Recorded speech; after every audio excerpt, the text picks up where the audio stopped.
Hello everyone, welcome to academy plus once again. So हमने last class में क्या किया था, हमने मोल्स के बारे में पढ़ा था कि मोल्स क्या होते हैं। और मैंने आपको बताया था कि मैं आपको आज की क्लास में क्या बताने वाली हूँ कि मोल्स का रिलेशन क्या है पार्टिकल से, मोलारिटी से, कंसंट्रेशन से, वॉल्यूम से। और आज हम पढ़ेंगे कि मोलारिटी क्या होती है। So let's get started. तो देखो, फर्स्ट मैंने कल को आपको बताया था कि मोल्स क्या होते हैं, given mass upon molecular mass. अगर मैं मोल्स की डेफिनेशन लिखूँ तो वो डेफिनेशन क्या थी इसकी, given mass upon molar mass. तो आज हम मोल्स का ही फॉर्मूला यूज करते हैं। तो अगर मैं मोलारिटी की बात करूं, मोलारिटी क्या होती है? मोलारिटी होती है number of moles of solute upon volume of solution in litre. ये बहुत इंपॉर्टेंट है। इसकी जो यूनिट होती है ये किस में होती है? लीटर में होती है। तो अब देखो, सॉल्यूट के बारे में बात हो रही है। तो सॉल्यूट क्या होता है? बेसिकली सॉल्यूट आपका वो सब्सटेंस होता है जो आप किसी भी सॉल्वेंट में मिक्स करते हो। जनरली सॉल्यूट आपका सॉलिड होता है, बट ये कोई कंपल्शन नहीं है। सॉल्यूट आपका गैस भी हो सकती है, सॉल्यूट आपका लिक्विड भी हो सकता है। सॉल्यूट वो होता है जिसकी जो क्वांटिटी होती है वो सॉल्वेंट से कम होती है, क्वांटिटी लेस होती है सॉल्वेंट से। तो अगर मैं number of moles of solute के बारे में बात करूं तो मुझे पता है कि मोलारिटी को हम n से डिनोट करते हैं, ठीक है। तो नंबर ऑफ मोल्स क्या होते हैं? Again given mass upon molar mass of a substance into volume of solution in litre. Consider करो हमें मैक्सिमम टाइम जो वॉल्यूम होती है ना वो मिलीलीटर में गिवन होती है। तो वॉल्यूम को लीटर में कन्वर्ट करने के लिए क्या करेंगे? हमें पता है कि 1 मिलीलीटर में 10⁻³ लीटर होते हैं, या फिर आप ये कह सकते हो कि 1 लीटर में 1000 मिलीलीटर्स होते हैं। तो इसको ml कहाँ है आपका? डिनोमिनेटर में। अगर मैं इसको इंटू 10⁻³ करूँ लीटर में कन्वर्ट करने के लिए, तो ये ऊपर जाके न्यूमिनेटर में क्या हो जाएगा आपका? गिवन मास लेट कर लो x upon molar mass m into volume इन ml इंटू 1000। तो ये 1000 में कब आएगा? जब आपकी वॉल्यूम अब क्या हो जाएगी? ओवरऑल लीटर में हो जाएगी। तो जो आपकी मोलारिटी की यूनिट होती है वो क्या होती है? ग्राम मोल per litre, mole per litre. So this is all about our molarity. इससे रिलेटेड हम क्वेश्चंस करेंगे, लेकिन उससे पहले हम ये देखते हैं कि मोल को कन्वर्ट कैसे करते हैं। तो देखो, अगर मुझे मोल को कन्वर्ट करना हो इन फॉर्म ऑफ एटम तो मैं कैसे कन्वर्ट करूंगी? 1 मोल को अगर मुझे in terms of atom convert करना है तो इसमें मैं लिख देती हूं इन टर्म्स ऑफ एटम। तो मुझे क्या कैलकुलेट करने की जरूरत है? उसके 1 ग्राम एटम ऑफ एलिमेंट। तो होगा क्या? 1 ग्राम एटम एक एलिमेंट में लूंगी, उसके 1 ग्राम में कितने एटम होंगे वो मुझे क्या डिफाइन करेगा? 1 मोल। सिमिलरली अगर मेरे पास फॉर्मूला मास है तो मैं उसके 1 ग्राम ऑफ सब्सटेंस का क्या निकालूंगी? फॉर्मूला मास कैलकुलेट कर लूंगी, तो वो मुझे क्या बताएगा? उसके 1 मोल के बारे में बताएगा। और अगर मुझे मॉलिक्यूल गिवन होगा तो मैं 1 ग्राम ऑफ मॉलिक्यूल के बारे में निकालूंगी, तो मुझे क्या पता चलेगा? उसका 1 मोल। सिमिलरली 1 मोल को अगर मैं कॉन्सेंट्रेशन की टर्म में लिखूं तो उसका फॉर्मूला क्या होता है? Molarity into volume. और हमें पता है मोलारिटी क्या है, मैंने आपको मोलारिटी का फॉर्मूला बता दिया। देखो, आप यहाँ से डायरेक्ट भी निकाल सकते हो। अगर मेरे को मोल्स निकालने तो मैं क्या करूँगी? इसको इधर ले जाऊँगी, तो नंबर ऑफ मोल्स कितने हो गए? मोलारिटी इंटू वॉल्यूम इन लीटर्स। तो ये फॉर्मूला ना आपका यहीं से आया है, ये फॉर्मूला आपका यहीं से आया है। और ये वाला फॉर्मूला मैंने आपको लास्ट क्लास में बताया था कि कैसे आता है, in terms of 1 gram of atom and element. तो अगर मुझे पार्टिकल्स के बारे में बात करनी है तो वो किसकी फॉर्म में आएगा? Avogadro number. या तो एवोगैड्रो नंबर की इक्विवेलेंट एटम्स होंगे या फिर एवोगैड्रो नंबर की इक्विवेलेंट मॉलिक्यूल्स होंगे। और इसकी वैल्यू कितनी होती है? 6.022 इंटू 10⁻23। इसका मतलब क्या है ये समझो। जैसे कि मैंने बोला कि मेरे पास कोई सब्सटेंस है, उसमें लेट करो x पार्टिकल्स हैं, और मुझे ये पता लगाना है कि उस x पार्टिकल्स में कितने मोल होते हैं। तो मैं कैसे पता लगाऊंगी? मैं क्या लिखूंगी? नंबर ऑफ मोल्स का मैंने आपको बताया था number of particles upon Na। अब उसने क्या बोला? उसमें पार्टिकल्स कितने? x। मुझे x पार्टिकल के नंबर ऑफ मोल्स बताने हैं, तो मैं उसको क्या करूं? Na से डिवाइड कर दूं, और x की वैल्यू क्या आएगी मेरे पास? n into Na। तो बेसिकली अगर मुझे एक्स पार्टिकल्स के नंबर ऑफ मोल्स निकालने हैं तो मैं क्या करने वाली हूँ, उसको मोल्स को एवोगैड्रो नंबर से मल्टीप्लाई कर दूंगी, मेरे पास पता चल जाएगा मुझे कि इतने पार्टिकल्स में कितने मोल्स होंगे। और अगर वही मुझे वॉल्यूम की टर्म्स में बात करनी है एट एसटीपी, एसटीपी मतलब क्या होता है, स्टैंडर्ड टेम्परेचर एंड प्रेशर। तो स्टैंडर्ड टेम्परेचर एंड प्रेशर कितना है, room temperature and the pressure is 1 atmosphere. So इस टेम्परेचर पे अगर मैं बात करूं तो इस पे वॉल्यूम कितनी होती है किसी भी सब्सटेंस की, 22.4 लीटर। तो लेट करो अगर मैंने बोला कि मुझे पता लगाना है कि 11.2 लीटर पे सब्सटेंस कितने मोल्स होंगे, तो मुझे कुछ नहीं करना, बस मुझे करना क्या है, मुझे 22.4 में कितने मोल्स होते हैं, 1 मोल।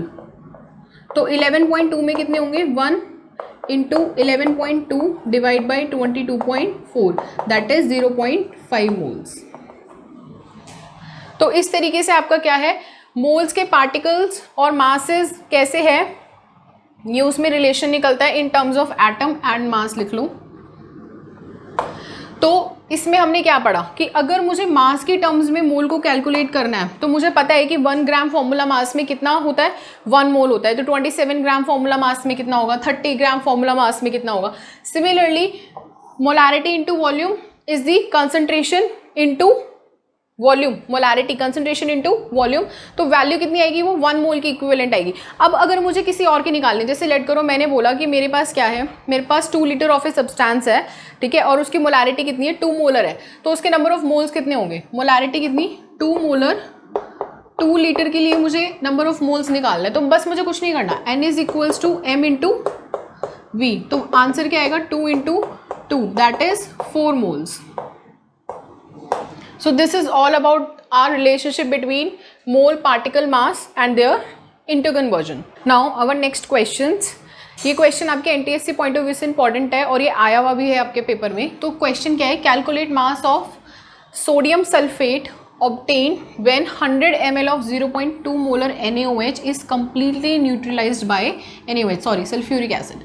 ठीक है, तो देखो क्वेश्चन क्या कह रहा है, आपको सोडियम सल्फेट का मास निकालना है कि वो कितना बना है जब 0.2 मोलर 100 ml सल्फ्यूरिक एसिड को मैं क्या करने वाली हूँ, NaOH के साथ न्यूट्रलाइज कराने वाली हूँ। तो सबसे पहले तो क्वेश्चन समझो, क्वेश्चन क्लियर हो गया होगा कि क्वेश्चन क्या है कि मुझे 10 ml 0.2 मोलर H2SO4 के साथ क्या कराई है मैंने, न्यूट्रलाइजेशन रिएक्शन कराई है। तो सबसे पहले मैं क्या करती हूँ, मैं इसकी रिएक्शन ही लिख लेती हूँ क्योंकि मुझे रिएक्शन में बेसिकली चाहिए क्या, सोडियम सल्फेट। तो अगर मैं सल्फ्यूरिक एसिड की सोडियम हाइड्रोक्साइड के साथ रिएक्शन कराऊंगी तो क्या बनेगा भाई, जब एसिड की बेस के साथ रिएक्शन कराते हैं तो क्या बनता है, सॉल्ट एंड वाटर,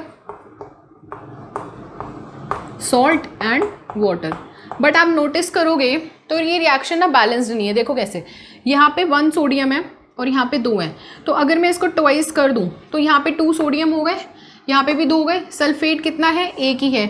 हाइड्रोजन कितने हैं, 4 एंड ऑक्सीजन 2, यहाँ पे हाइड्रोजन 2 है एंड ऑक्सीजन 1, तो मैं इसका भी ट्वाइस कर देती हूँ। Now my reaction is balanced. अब मुझे गिवन क्या है, 100 ml 0.2 मोलर, ये मुझे H2SO4 की इंफॉर्मेशन गिवन है।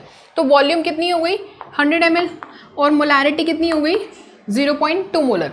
अब देखो प्रॉब्लम पता ही कहाँ आती है, प्रॉब्लम ये आती है कि हमें कैसे पता करना है कि भाई हमें मास निकालने के लिए इस चीज़ की ज़रूरत है। ध्यान से देखना, अगर H2SO4 के 1 मोल्स बन रहे हैं तो Na2SO4 के भी 1 मोल बन रहे हैं। तो अगर मुझे, और मेरे को पता है मोल का जो फॉर्मूला होता है वो क्या होता है, given mass upon molar mass. तो अगर मैं ये पता लगा लूँ कि H2SO4 के कितने मोल्स बन रहे हैं, उसके बाद उतने ही मोल्स उसके बनेंगे Na2SO4 के। अगर Na2SO4 के मोल्स मेरे को पता चल जाए कितने हैं, तो मोलर मास तो Na2SO4 का मुझे पता ही है, वो तो मैं कैलकुलेट कर ही सकती हूँ कितने होते हैं। उसको अगर मैं मल्टीप्लाई कर दूंगी तो मुझे मास पता चल जाएगा ना कितना बना, क्योंकि मुझे NaOH के बारे में तो कोई इन्फॉर्मेशन गिवन ही नहीं है। तो मैं क्या करूँगी, अब मैं H2SO4 के नंबर ऑफ मोल्स निकाल लेती हूँ। तो H2SO4 के नंबर ऑफ मोल्स कैसे निकालेंगे, नंबर ऑफ मोल्स का मैंने आपको फॉर्मूला बताया था, molarity into volume in litre. तो अगर मैं मोलारिटी निकालूं, मोलारिटी कितनी है 0.2, वॉल्यूम कितनी है 100 ml। तो अगर मैं ml को लीटर में कन्वर्ट करूँगी तो मेरे को क्या करना है, 1000 से डिवाइड, तो वैल्यू कितनी आ गई, 0.02 मोल्स। ये क्लियर हुआ। अब देखो मैंने क्या बोला है कि 1 mole of H2SO4 1 mole of Na2SO4 बना रहे हैं, तो मेरे पास number of moles of H2SO4 कितने हैं, इतने। तो मैं लिख सकती हूँ कि 1 मोल ऑफ H2SO4 यानी कि सल्फ्यूरिक एसिड रिएक्ट करके कितने बना रहे हैं, 1 मोल ऑफ Na2SO4। तो 0.02 मोल्स ऑफ सल्फ्यूरिक एसिड कितने बनाएंगे, सेम 0.02 मोल्स ऑफ Na2SO4। अब देखो मेरे पास Na2SO4 के नंबर ऑफ मोल्स आ गए, N की वैल्यू Na2SO4 के लिए क्या आ गई, N of Na2SO4 is equals to 0.02 moles. अब मुझे चाहिए क्या, मोलर मास ऑफ Na2SO4। तो ये देखो कैसे निकालेंगे, अगर मेरे को मोलर मास ऑफ Na2SO4 निकालना है, so it is equivalent to your sodium का ट्वाइस इंटू 23 प्लस सल्फर का होता है 32 प्लस 4 इंटू 16, कितना हो गया आपका 142 ग्राम पर मोल। तो ये क्या है आपका मोलर मास ऑफ Na2SO4। अब बस मुझे कुछ नहीं करना, मेरे पास नंबर ऑफ मोल्स भी है, मोलर मास भी है, तो x की वैल्यू क्या आ जाएगी आपकी 142 into number of moles 0.02, x is equals to 2.82 gram. So this is your way to calculate the mass of Na2SO4। बच्चों ये क्वेश्चन इंपॉर्टेंट है। Now our next topic is how to calculate mass percent of an atom. तो देखो मास percent क्या होता है, सबसे पहले ये समझते हैं। मास परसेंट नेम से ही पता चल रहा है कि किसी भी कंपाउंड या किसी भी मॉलिक्यूल में उसके एटम्स का कितना परसेंट होगा, उसके एटम के मास का कितना परसेंट होगा। जैसे लेट करते हैं, सॉरी, मैंने बोला कि मेरे पास एक कंपाउंड है C2H4, ठीक है। मैंने बोला कि C2H4 में कार्बन की कितनी परसेंटेज है, तो वो मैं कैसे पता लगाऊंगी, भाई कार्बन का जो मास होगा अगर मैं टोटल C2H4 के मास से डिवाइड कर दूं तो मुझे पता चल जाएगा ना कि उस कंपाउंड में कार्बन की परसेंटेज कितनी है। तो बस ये ऐसे ही है फॉर्मूला ना। जनरली हमें लगता है कि बहुत डिफिकल्ट चीज़ है, हमें रट्टे लगाने पड़ेंगे, ऐसा कुछ नहीं है। जैसा नेम है ना वैसे काम है। जैसे मैंने बोला, लेट करो, मैंने आपको बोला कि एक गार्डन में 100 फ्लावर्स है, 100 रोज के फ्लावर्स हैं, 100 सनफ्लावर्स हैं एंड 100 ही आपके डेफोडिल्स हैं। अब मैं आपसे ये पूछूं कि रोज़ की कितनी परसेंटेज है, आप जल्दी से बोल दोगे 33.3% है। आपने कैसे निकाला 33.3? मैंने बोला 100 रोज़ हैं, 100 सनफ्लावर्स हैं, 100 डेफोडिल्स हैं, तो टोटल फ्लावर्स कितने हो गए 300। अब मेरे को रोज़ की परसेंटेज निकालनी है, तो मैं क्या करूँगी, 100 को 300 से डिवाइड कर दूंगी और 100 से मल्टीप्लाई, तो कितना आ गया 33.3%। तो आपने कैसे किया, आपने क्या किया, जितने रोज के फ्लावर्स थे उसको टोटल फ्लावर्स से डिवाइड करके 100 से मल्टीप्लाई कर दिया। परसेंटेज निकालने के लिए हम क्या करते हैं, 100 से मल्टीप्लाई। तो यहाँ पे भी यही है, बिल्कुल सेम कॉन्सेप्ट है, बस वहाँ पे रोजेज हैं, वहाँ पे फ्लावर्स हैं, यहाँ पे क्या है आपके एटम्स। तो जैसे लेट करो क्वेश्चन आया कि calculate the percent of atoms present in formaldehyde. अब देखो फॉर्मेल्डिहाइड का इसको कैसे निकालोगे। सबसे पहले फॉर्मेल्डिहाइड का फॉर्मूला क्या होता है, CH2O। इसको हम ऐसे लिखते हैं। तो देखो फॉर्मेल्डिहाइड का अगर मैं मॉलिक्यूलर मास निकाल लूँ तो मुझे हर एटम का इंडिविजुअल मास तो पता है। भाई कार्बन का इंडिविजुअल मास 12 होता है, हाइड्रोजन का 1 है, ऑक्सीजन का 16 है। तो अगर मैं फॉर्मेल्डिहाइड का मेरे पास मॉलिक्यूलर मास हो तो मैं इनकी इंडिविजुअल मास से डिवाइड कर लूँगी और मेरे को परसेंट मिल जाएगी। तो देखो कार्बन का कितना है 12, हाइड्रोजन का 2 एंड ऑक्सीजन का 16। तो टोटल फॉर्मेल्डिहाइड का मास कितना हो गया 30। ठीक है, अब मुझसे पूछा गया है मुझे हर एटम की मास परसेंट बतानी है। तो अगर मैं मास परसेंट ऑफ कार्बन बोलूं कितना होगा, भाई कार्बन कितने हैं, एक कार्बन है, तो कार्बन का एटॉमिक मास कितना होता है 12/30 इंटू 100। तो इसकी मास परसेंट कितनी आ जाएगी आपकी 40%। ऐसे ही अगर हाइड्रोजन की मास परसेंटेज के बारे में अगर मैं बात करूं तो भाई हाइड्रोजन कितने हैं, 1 इंटू 2 हाइड्रोजन है तो भाई मैं दोनों का ही लूंगी, इंटू 30 कितना हो गया 6.7%। And mass percent of oxygen कितना होगा,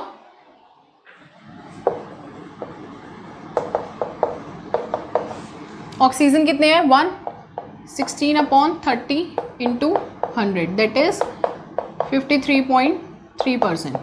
अब पता है इसमें एक ट्रिक और भी है, जैसे लेट करो मेरे पास 3 एटम है ना डिफरेंट टाइप्स के, मैंने 2 का कैलकुलेट कर लिया, अब टोटल परसेंटेज कितनी होती है 100 होती है। अगर मुझे ऑक्सीजन का कैलकुलेट करने का मन भी नहीं है तो टोटल परसेंटेज कितनी है 100, इनकी टोटल परसेंट कितनी है 40 + 6.7, तो ऑक्सीजन की ऑटोमेटिकली कितनी आ जाएगी 53.3%। तो अगर आपका इस तरीके से मन नहीं है कैलकुलेट करने का, आप दूसरे मेथड से भी कैलकुलेट कर सकते हो, बट इंस्टेड आप ऐसे नहीं कर सकते। जैसे लेट करो मुझे CH2ON भी दिया होता और अब आप इसका तो आपने कैलकुलेट किया नहीं और इसका आप 100 में से माइनस करो, या आपने इन 3 मतलब आपको किन्हीं 3 का कैलकुलेट करना ही पड़ेगा, तभी आप किसी 4th का निकाल सकते हो। अब आपकी मर्जी है, आप इन 3 का कर लो, आप इन 3 का कर लो, इसका कर लो, किसी का भी कर लो, लेकिन आपको फिर कोई एक ही अब 100 में से माइनस करके कैलकुलेट कर सकते हैं। अब देखो एम्पेरिकल फॉर्मूला क्या होता है, नेक्स्ट टॉपिक है हमारा एम्पेरिकल फॉर्मूला। तो देखो एम्पेरिकल फॉर्मूला क्या होता है, जैसे लेट करो मेरा रियल नेम क्या है रुचि है, लेकिन मेरे को घर में और भी अलग अलग नामों से बुला दिया जाता है ना, शॉर्टेस्ट नेम, ठीक है। तो एम्पेरिकल फॉर्मूला भी ना कुछ उसी तरीके से होता है। जैसे लेट करो मेरे पास क्या है C6H12O6 है, ये हम सबको पता है कि ये क्या है, ये ग्लूकोज है, लेकिन ये क्या है, ये इसकी शॉर्टेस्ट फॉर्म नहीं है, मीन्स ये सिंपलेस्ट रेशो में नहीं है। अगर मेरे को इसको सिंपलेस्ट रेशो में लिखना है तो देखो 6 के टेबल में 12 आता है, तो सिंपलेस्ट रेशो कितनी होगी 1:2:1, तो मैं क्या लिख सकती हूँ CH2O⁶।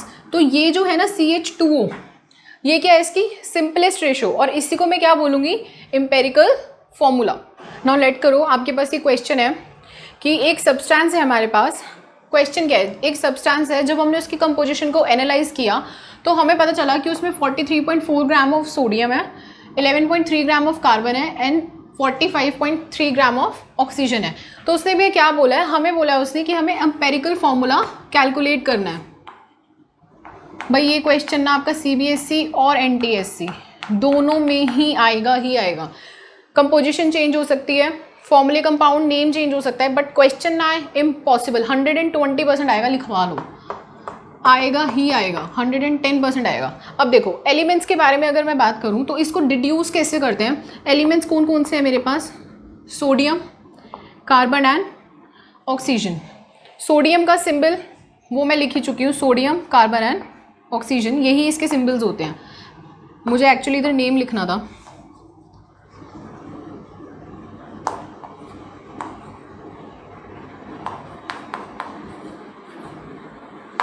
अब उसने हमें परसेंट एविडेंस कितनी दे रखी है,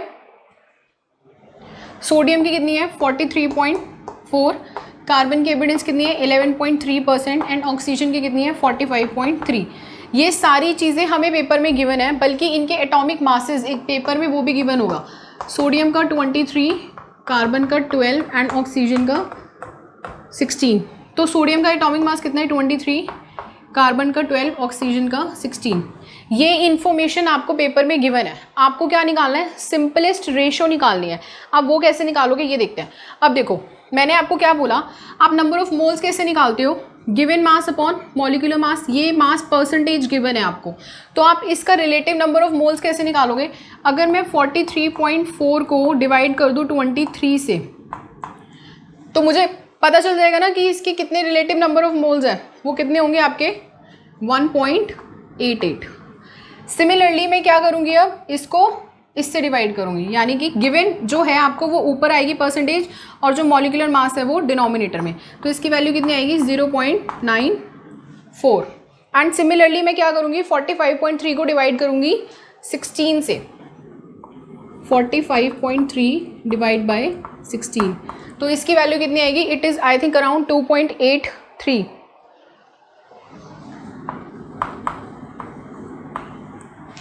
तो तो रिलेटिव नंबर ऑफ मोल्स जब आप कैलकुलेट कर लोगे, अब आपका नेक्स्ट मिशन क्या है वो देखो। उसने बोला है कि आपको सिंपलेस्ट रेशियो निकालनी है। तो भाई सिंपलेस्ट रेशियो हम तभी निकाल सकते हैं जब हमारे पास सबसे छोटा नंबर हो। तो इसका मतलब मैं क्या करूँगी, इन तीनों रेशियोज में से सबसे स्मॉलेस्ट नंबर कौन सा है, 0.94। तो अब मैं क्या करूँगी, मैं इन सबको 0.94 से डिवाइड कर दूँगी, 1.88। सिंपलेस्ट रेशियो का अगर मैं आपको सीधा सीधा मतलब बताऊँ ना, उसका मतलब पता है क्या है, आपको ना कोई होल नंबर लेकर आना है, 1 2 3 4 5, कोई भी एक आपको होल नंबर लेकर आना है। तो जब आप किसी स्मॉलेस्ट नंबर से डिवाइड करते हो ना, जनरली आपका होल नंबर आ ही जाता है। तो अगर मैं 0.94 को 1.88 से डिवाइड करूँगी तो ये कितना आएगा, अराउंड 2 मोल्स। भाई 94 2 सा 188 होता है, 0.94 को डिवाइड किया, ये आ गया 1, एंड 2.83 इंटू 0.94, ये आपके आता है अराउंड 3। तो सिंपलेस्ट रेशियो कितनी हो गई मेरे पास, 2 1 एंड 3। तो एम्पेरिकल फॉर्मूला भी कितना हो गया, 2 1 3। तो सोडियम कितने हैं, इसका मतलब 2 सोडियम, कार्बन कितना है 1, एंड ऑक्सीजन कितने हैं 3, Na2CO3, और हम इसको क्या बोलते हैं, सोडियम कार्बोनेट। अब इसी में वो आपसे एक क्वेश्चन ये भी पूछ सकता है कि इस कंपाउंड का मॉलिक्यूलर फॉर्मूला बताओ जब n की वैल्यू 2 हो। अब n की वैल्यू 2 का मतलब क्या है कि उसने आपको मॉलिक्यूलर फॉर्मूला की वैल्यू दे दी, मींस मॉलिक्यूलर फॉर्मूला उसका 2 है, आपको क्या बताना है, उसका मॉलिक्यूलर मास बताना है। तो इसमें देखो मॉलिक्यूलर मास कैसे निकालते हैं, इधर ही लिखवा देती हूँ। मॉलिक्यूलर मास का फॉर्मूला क्या होगा, n into empirical formula mass. तो एम्पेरिकल फॉर्मूला मास तो मैं यहाँ से निकाल लूंगी, भाई एम्पेरिकल फॉर्मूला क्या है, 213। एम्पेरिकल फॉर्मूला मास में कैसे निकालूंगी, 23 into 2 plus 16 plus 3 into plus 12 plus 3 into 16, जो भी वैल्यू आएगी वो क्या होगी मेरी, एम्पेरिकल फॉर्मूला मास। तो नाउ अगर अब मुझे मॉलिक्यूलर फॉर्मूला मास निकालना है, तो मैंने आपको क्या बताया कि जो मॉलिक्यूलर फॉर्मूला मास होता है वो किसके इक्वल होता है, n into empirical formula mass. और मैंने उस क्वेश्चन से एम्पेरिकल फॉर्मूला मास की वैल्यू क्या निकाली थी, 106 ग्राम। तो अगर मुझे उस कंपाउंड का मॉलिक्यूलर फॉर्मूला मास निकालना है तो n की वैल्यू मुझे 2 गिवन है इंटू 106 ग्राम्स। तो आंसर कितना हो गया, 212 gram is your molecular formula मास। और अगर वो मॉलिक्यूलर फॉर्मूला की यूनिट पूछ ले तो भाई n की वैल्यू 2 है, तो क्या आया था हमारा Na2CO3। तो n की वैल्यू 2 का मतलब क्या हो गया, Na2CO3 का whole twice, that is Na4C2O6 is your molecular formula mass. तो इसका जो मास होगा वो कितना होगा, 212। सो आई होप आपको आज का लेक्चर समझ आया होगा। अगर आपको इस लेक्चर से रिलेटेड कोई भी डाउट है आप मुझे कमेंट सेक्शन में बता सकते हैं। Thanks for watching.